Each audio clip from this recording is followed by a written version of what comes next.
Academy from the Energy and Environment Cabinet that's here today.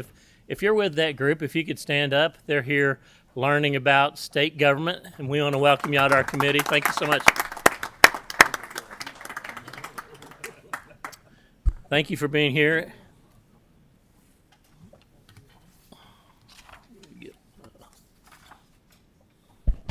All righty. Well, welcome to the fifth meeting of the Senate State and Local Government Committee. Madam Secretary, please call the roll. Senator Chambers Armstrong. Senator Elkins. Present. Senator Harper Angel. Senator Mays Bledsoe. Senator McDaniel. Senator Storm. Senator Thayer. Here. Senator Wheeler. Senator Williams. Here. Senator Nemes. Present. Senator Mills. I'm here, and we have a quorum. We're duly constituted to do business. And as always, if you can check your cell phones and make sure they are turned off and your ringers will not disturb our committee meeting. We have 5 bills on our committee today. So as always, make your comments and questions succinct so we can get our business taken care of today. The first item on the agenda is Senate Bill 65, which is brought to us by Senator West. Senator West has the deficient administrative regulations, something that we're starting to see every session in this committee. So Senator West, if you want to talk about Senate Bill 65. Thank you, Mr. Chairman. Senator West, District 27. You should have before you Senate Bill 65. This is now somewhat of a tradition in Frankfort. It's the same type of bill. It's the same bill number. I think this will be 3 years in a row. It's either 3 years or 4 years in a row. And as Chair of Administrative Regs, we started presenting this bill and putting this bill together several years ago to more or less put a little bit of teeth into the Administrative Regs process and to the Administrative Regs Committee. And basically what this does, we cannot strike down or stop or find null and void a regulation in the committee. We can only ask the cabinet to defer or find the reg deficient. What this does, this bill catalogs all of the deficient regs, the regs that were found deficient throughout the year. We meet every month, and as we get into session, towards the end of the session, we pass a bill that finds those regs null and void that were found deficient throughout the year. So that's what Senate Bill 65 does. An important note, Mr. Chair, is that the governor cannot complain that we have not allowed him to carry forth the executive branch rule and regulation process, because throughout the entire year, there's only one regulation on this list that was found deficient in our committee. So we allowed most of his agenda to flow through the committee. It's also important to note that the hearing, dental, and vision reg that we did find deficient, we found the emergency reg deficient, but there is an accompanying ordinary reg that flowed through the process and was not found deficient. So that's it for the year, Mr. Chair. So if there are no questions, I'm happy to answer any questions. After questions, I would move for favorable expression of Senate Bill 65. Yep. We have a motion from Senator McDaniel, a second from Senator Thayer. If there aren't any questions, Madam Clerk, please call the roll. Senator Chambers Armstrong. Aye. Senator Elkins. Aye. Senator Harper Angel. Aye. Senator Mays Bledsoe. Senator McDaniel. Aye. Senator Nemes. Aye.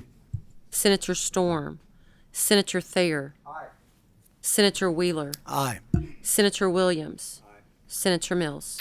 I vote aye. Senate Bill 65 passes with favorable expression 9-0. Thank you, Senator West.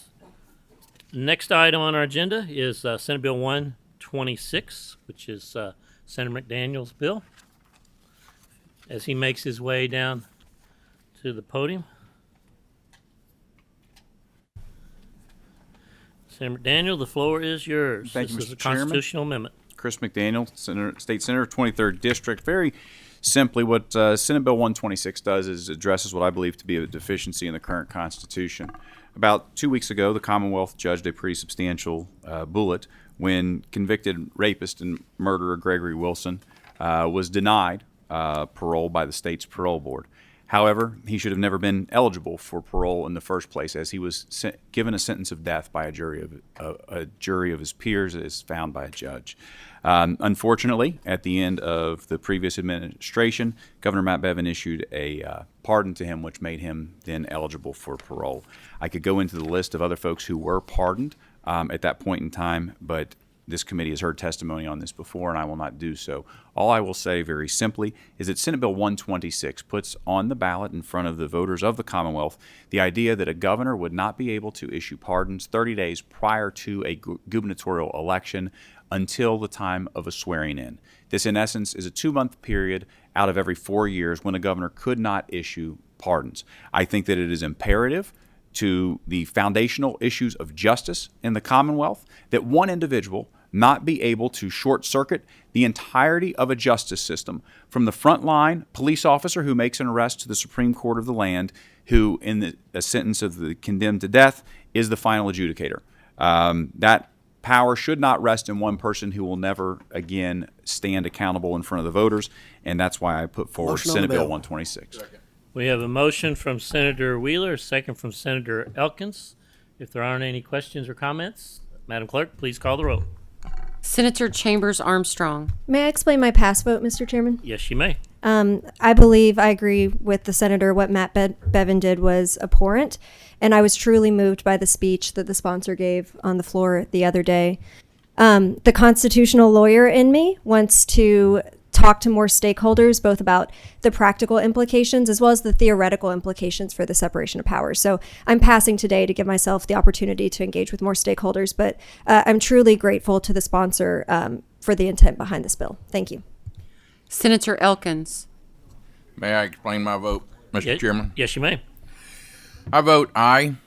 I vote aye because I think it is never a good idea to allow an elected official to wait until he's no longer accountable to the voters before he makes a decision of this magnitude.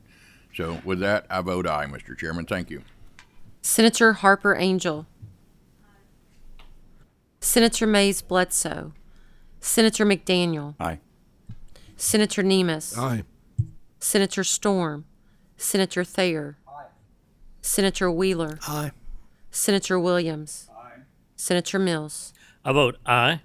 Senate Bill 126 passes with favorable expression, 8-0 and 1 pass vote. Thank you, Mr. Thank you, Mr. Chairman, members You're of the welcome. committee. Thank you, Senator. Next is Senator Elkins' Bill 163.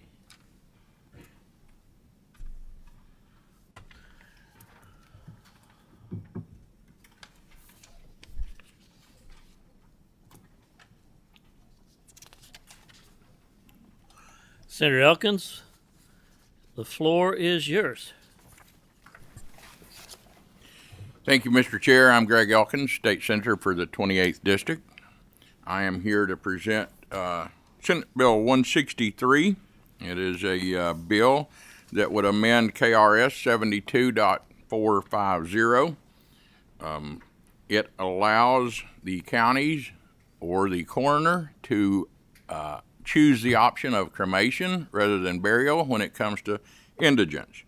The decision maker would be the party to whose part of the budget that is responsible for the indigent burial, whether that be the coroner, the fiscal court, general fund, that would put it in the fiscal court's hand, or an urban county government, whichever the case may be. Ultimately, that bill goes to the taxpayers. So it's just allowing the taxpayers a different option. Currently, the only option is burial. There is no option for cremation. So that's what this bill would do. Doesn't say that it's mandated to cremate, or just purely says they can choose that option should they choose to do so. I've spoken with the Magistrates Association, the Judges Association, and the Coroners Association. As far as I know, none of those oppose this bill. Some of them have spoken in favor of it.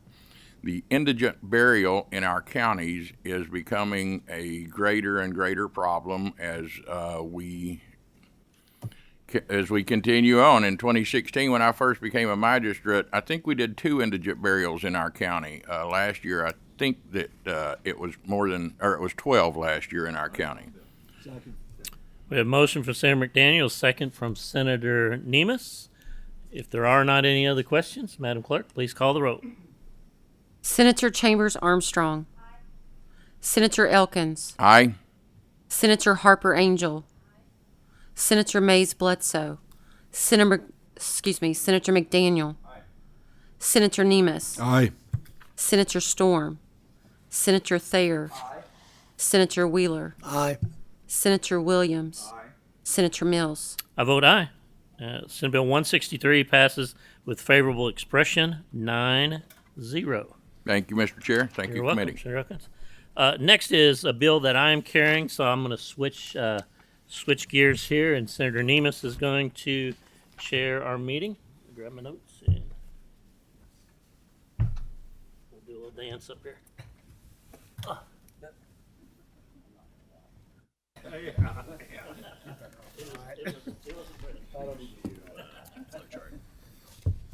What's it?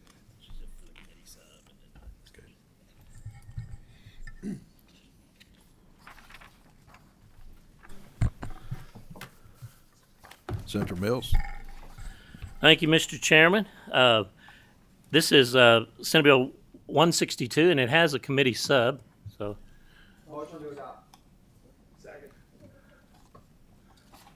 All in favor? Say aye. aye. Any opposed? No. Committee sub is adopted. Very good. Continue. Thank you, Mr. Chairman.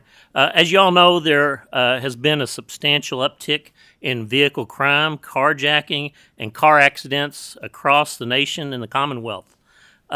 Vehicle insurance rates are on the rise, and our constituents' level of frustration is near a boiling point. Senate Bill 162 gives our local law enforcement access to tools that are proven to be very useful across the country, helping solve many crimes related to vehicles. Over 5,700 local agencies are currently taking advantage of these tools nationwide.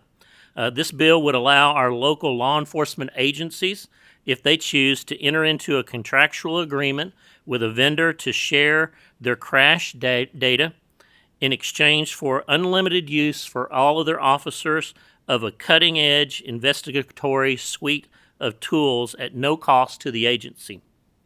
This bill does not alter the way that the accident reports will flow to the Kentucky State Police, nor does it alter the parties who are entitled to receive a copy of this report under our current statutes, nor does it change the type of non-personally identified data that is currently shared with the Kentucky State Police. Senate Bill 162 is supported by Kentucky League of Cities, Kentucky Chiefs of Police, Kentucky Sheriff's Association, and the Fraternal Order of Police. I have with me, to my right and my left, representatives from law enforcement across the state who are here to briefly give some insights or to answer any questions about these important tools that we're trying to make available to them. So Mr. Butler and Mr. Morgan are here if you'd like to introduce yourselves and maybe briefly state. Sean Butler with I'm the executive director for the Kentucky Police Chiefs Association. I can only echo what the senator has said. These are very good tools for our folks in the field. They give us an advantage that we currently do not have, and they would be extremely welcome for our folks that are investigating these and doing this kind of work. And you get real-time data on this, and it's just a very nice piece of software. Colonel Pat Morgan, I'm with the Kenton County Sheriff's Office, and here on behalf of the KSA also. The sheriffs are tasked in this state to do vehicle inspections on salvage titles, cars that are being transferred in from other state. We are seeing an uptick in fraudulent titles, VIN numbers being produced that do not match on a real-time basis. We can find with this vendor, we can actually go through and find that these vehicles are fraudulent. The VIN numbers could be fraudulent, and everything about the vehicle is fraudulent, could be put together either through salvage or VIN plates being made and mass produced with federal stickers. We have seen this. This is going on in our Commonwealth at this time. Thank you for letting me address the committee. Very good. And the committee sub just addresses a small little issue that the insurance industry had with this bill, and it was accepted by all sides. Senator Wheeler. Real quick question. Would you still be able to obtain a copy of these reports, the authorized parties to the Kentucky State Police? The only reason I'm asking, there's been in the, I'm a practicing attorney, what we've seen with some insurance agencies is they've contracted with these national court reporting firms to handle all of their court reporting. And what they'll do is they charge outrageous rates like $20 a page, where a simple deposition ends up costing $800 or $1,000. Yep. And my concern is I can see why this tool is necessary for law enforcement, but if you're not able to obtain it at the Kentucky State Police and they start charging you $200 to get a 5-page accident report, I don't think that's fair or just, and I don't know that. I don't think that's something we necessarily want to promote here. Right, yeah. Would you still be able to obtain it at a reasonable cost through the state? Absolutely. It does not change that flow of data at all. We're just trying to make these tools accessible to the officers in their vehicle where they can quickly, solve crimes, vehicle crimes. Interesting thing, this specific tool was used in the Gabby Petito case that helped track her down just from simple information about an oil change. Oh, I think that the idea is great. I just don't want it to be, kind of borne off the backs of people that may be injured in an accident or something like that. So, no, other than that, you answered the question. I'm fine with the bill. Very good. Thank you. Is there any other discussion? Is there a motion to? Madam Secretary, please call the roll. Senator Chambers Armstrong. Senator Elkins. Aye. Senator Harper Angel. Senator Mays Bledsoe. Senator McDaniel. Senator Nemus. Aye. Senator Storm. Senator Thayer. Senator Wheeler. Aye. Senator Williams. Senator Mills. I vote aye. Thank you, guys. Thank you. Thanks. Thank you so much.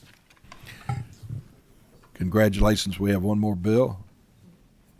It's House Bill 18. Representative Dotson.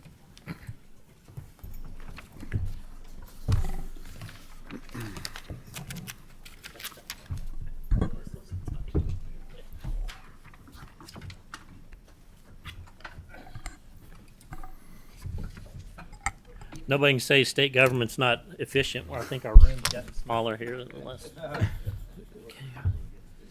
Yeah, oh yeah.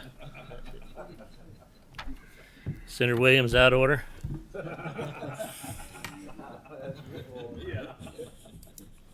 All right, our final bill is House Bill 18, and our presenters are at the desk.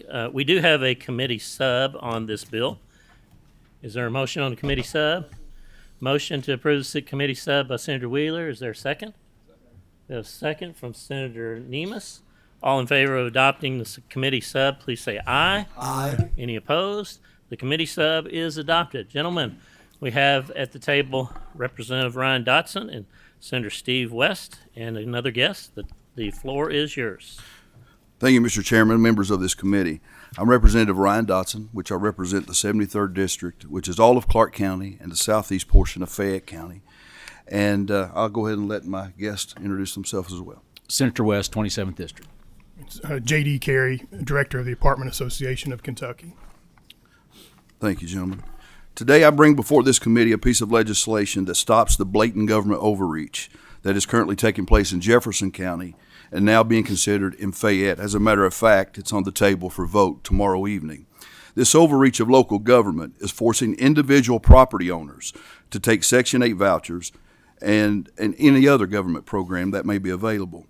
And what it does, it disallows the vetting process for a prospective owner, property owner towards a tenant on an application such as disclosing source of income, checking with prior landlords to see what property conditions they left their prior property in.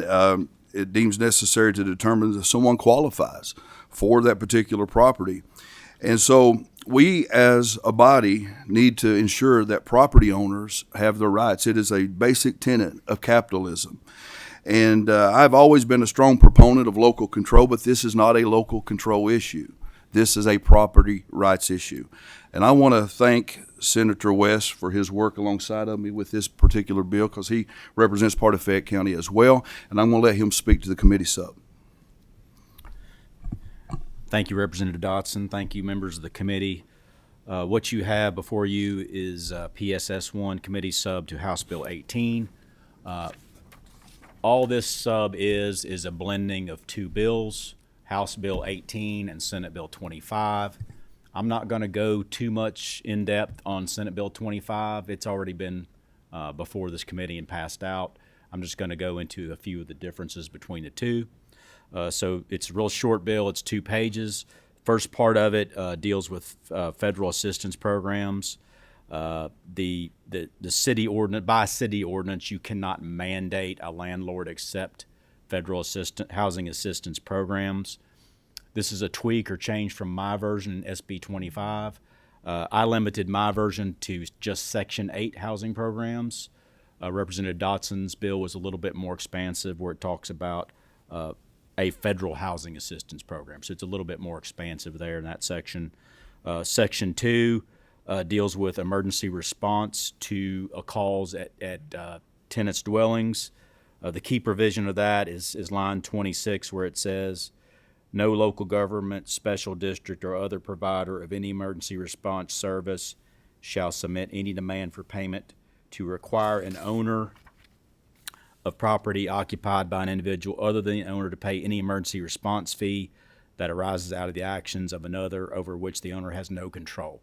So what was happening is you had tenants, they would cause a disturbance, they would do something to cause an emergency response through no knowledge of the landlord. Emergency responders would respond, and then they would send the bill to the landlord for payment. And so this takes care of that situation.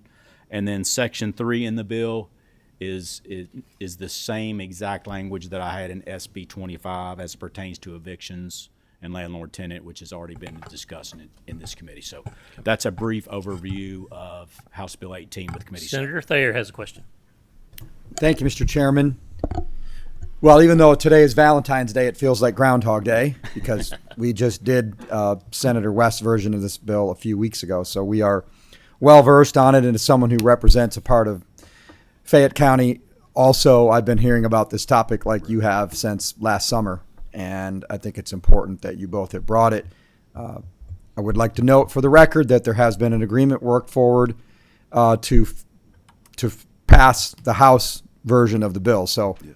Representative Dotson, welcome to your first appearance before the Senate State and Local Government Committee. Thank you, sir. Appreciate that. And I appreciate you working with our bill sponsor, Senator West, on some changes to the bill. I think it's made it even stronger. And I appreciate the fact that it includes an emergency clause. So whether it's, and it will pass the Senate after it gets through with this committee, and then go back over to you for concurrence. And when it's either signed by the governor, or if he chooses not to and we override a veto, it will become law immediately with the emergency clause. Based on what's happening in Lexington right now, I think that's very, very important. We don't live in California. We don't live in New York. We live in Kentucky, and we're not going to force people to take below market value for their private property here in Kentucky. So I appreciate both of your willingness to move forward on this issue. And Mr. Chairman, if it's in order, I'll make a motion. Second. We have a motion on the bill from Senator Thayer, a second from Senator Wheeler. We do have a couple others to talk. Senator Chambers Armstrong has a question. Thank you, Mr. Chair. I honed in on the same difference that you noted, Senator West, about how this is much broader and that it says federal housing assistance program as opposed to just Section 8.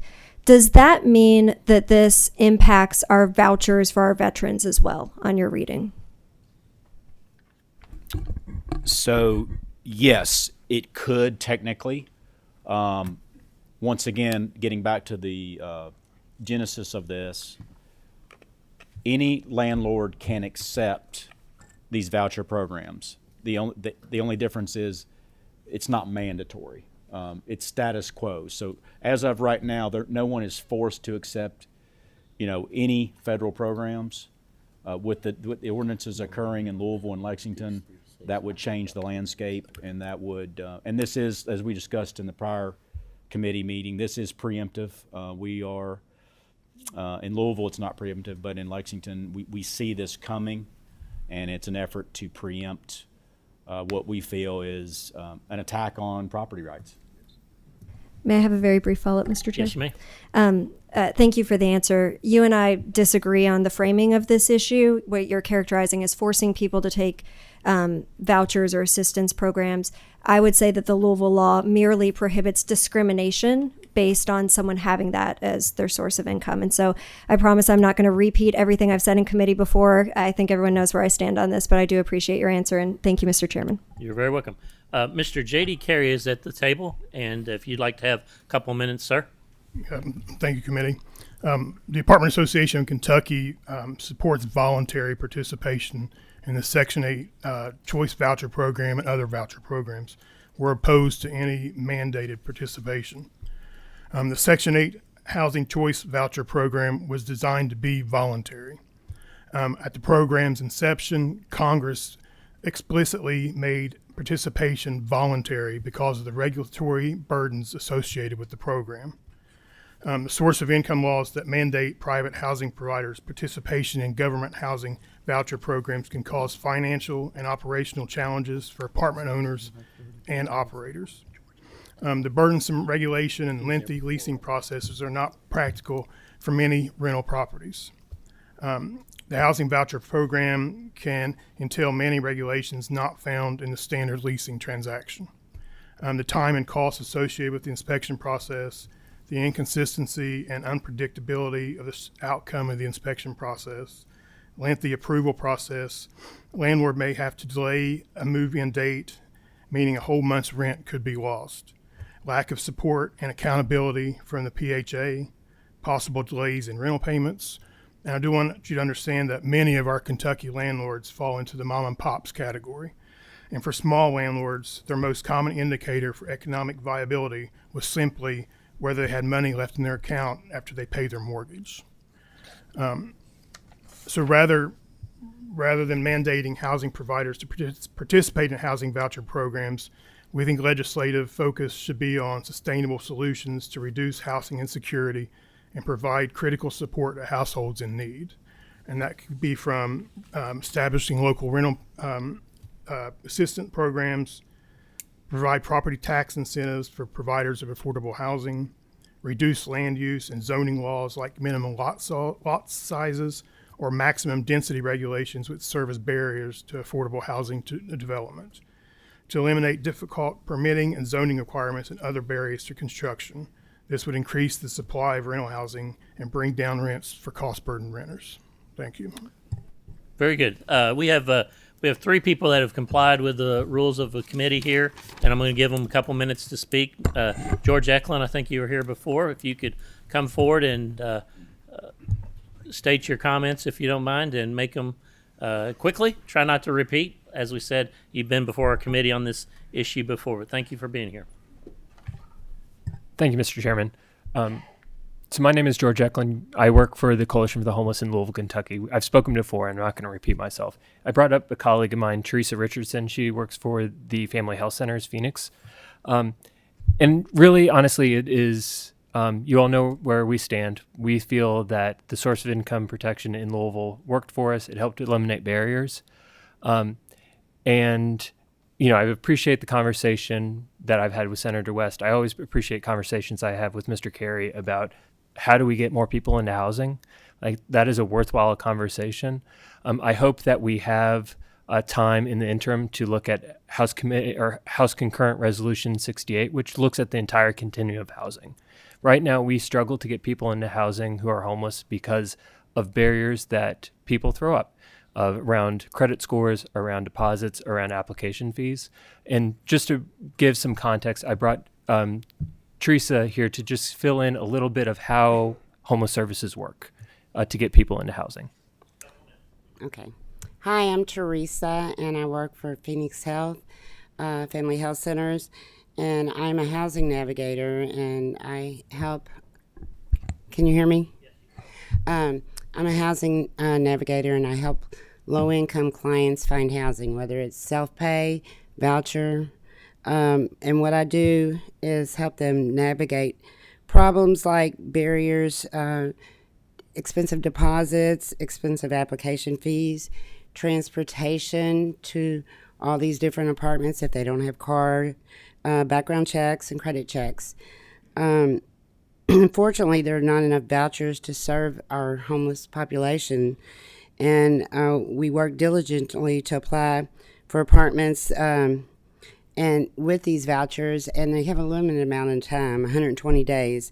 A person could lose their ticket out of homelessness if they don't find something that quickly.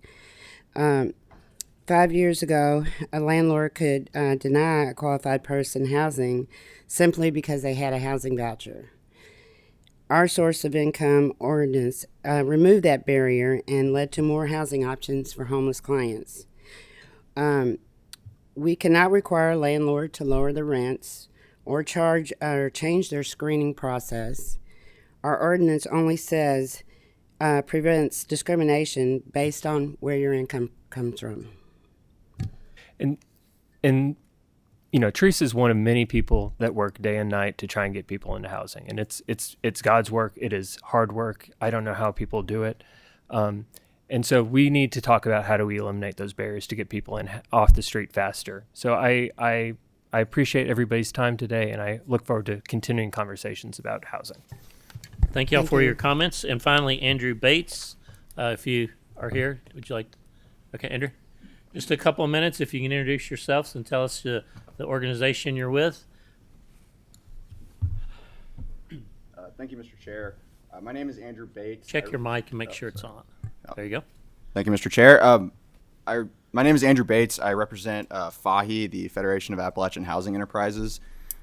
Frankly, in Appalachian, Kentucky, source of income non-discrimination laws are not really a factor, but we do stand with our partners in our metro areas in believing that we must reduce these barriers to getting people into housing. Local communities have a better understanding of their housing needs than the state really ever could. We all recognize these laws are not ideal in every community, but we believe, along with the League of Cities, that this is a local issue that should be in the hands of local governments, so that tenants, landlords, and advocates can all come together and work out a solution. Vouchers are one of our most powerful tools to combat homelessness. They've been shown to reduce homelessness by 74% and housing insecurity by about 80%. In communities with high rates of voucher use, these laws can play a really crucial role in preventing that housing insecurity and homelessness. A Lexington report found that in the city, 534 out of 557 rental units, which is 96%, actively specified that vouchers were not accepted. And that's only the ones that are actively specifying it in the listing. So there's really nowhere for these people to go. And these voucher holders are disproportionately elderly, disabled, and veterans. As Senator Chambers Armstrong noted, it's particular concern that many of our veterans in Kentucky depend on housing choice vouchers through the HUD-VASH program. And as written, this bill would prevent a community from requiring property owners to accept those vouchers from homeless veterans. I'd also like to make clear that these SOI non-discrimination laws do not require property owners to accept all voucher holders, as earlier commenters have stated. So recognizing, the erosion of this legislation to the ability of municipalities to address their homelessness issues, we urge the committee to reconsider. Thank you all. Thank you, Mr. Bates. We have a motion and a second on this on House Bill 18 as amended by Committee Sub 1. Madam Clerk, please call the roll. Senator Chambers Armstrong. Senator Elkins. Aye. Senator Harper Angel. Senator Mays Bledsoe. Senator McDaniel. No. Senator Nemes. Aye. Senator Storm. Senator Thayer. I'd like to explain my vote. Yes, you may. Thank you, Mr. Chairman. I vote aye. And while I'm not a constitutional lawyer, like the senator from Jefferson 19, I do know the Constitution and the right of private property is enshrined within it. And I do appreciate the efforts of the advocates here today to get people into affordable housing. But the way to do it is not by forcing people to take a federal voucher that is below market value. That should and always has been voluntary, and that's the way it should remain here in Kentucky. I proudly vote aye. Thank you. Senator Wheeler. Mr. Chairman, explain my aye vote. Yes, you may. I agree with the sentiments of the senator from Scott, and private property is private property. There's plenty of people that actually make a business out of Section 8 housing. I know my uncle was involved in it for a while, and I think that people, that's a choice for the property owner and not for the government to make. So I vote aye. Senator Williams. Aye. Senator Mills. I vote aye. House Bill 18 is amended by Committee Sub 1, passes with favorable expression 6-3. Gentlemen, thank you so much. Thank you, Chairman. House Thank you, Bill committee. 18 moves on to the Senate floor. And ladies and gentlemen, that concludes our business for today. We stand adjourned. Thank you.